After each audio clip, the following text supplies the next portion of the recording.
વાકશક્તિ ન્યૂઝમાં આપનું સ્વાગત છે। વીરપુર ગ્રામ પંચાયત દ્વારા યોગેશ્વર પાર્કની ચોકઅપ થયેલી ગટરની સફાઈ કરવામાં આવી।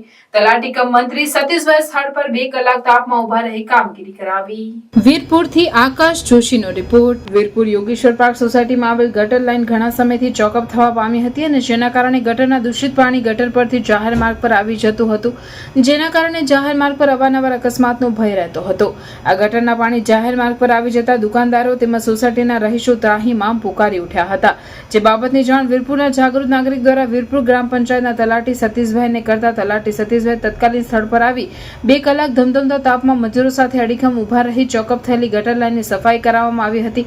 આમ તો વીરપુર ગ્રામ પંચાયત છેલ્લા કેટલાક સમયથી વહીવટદારના ભરોસે ચાલી રહી છે, તેમ છતાં પોતાના હોદ્દાનો સદુપયોગ કરી તલાટી સતીશભાઈ દ્વારા અનેક કાર્યોને હકારાત્મક ઉકેલવાના પ્રયત્નો કરવામાં આવી રહ્યા છે। આ ચોકઅપ થયેલી ગટરની સફાઈ થતા સોસાયટીના રહીશો અને દુકાનદારોએ રાહતનો શ્વાસ લીધો હતો।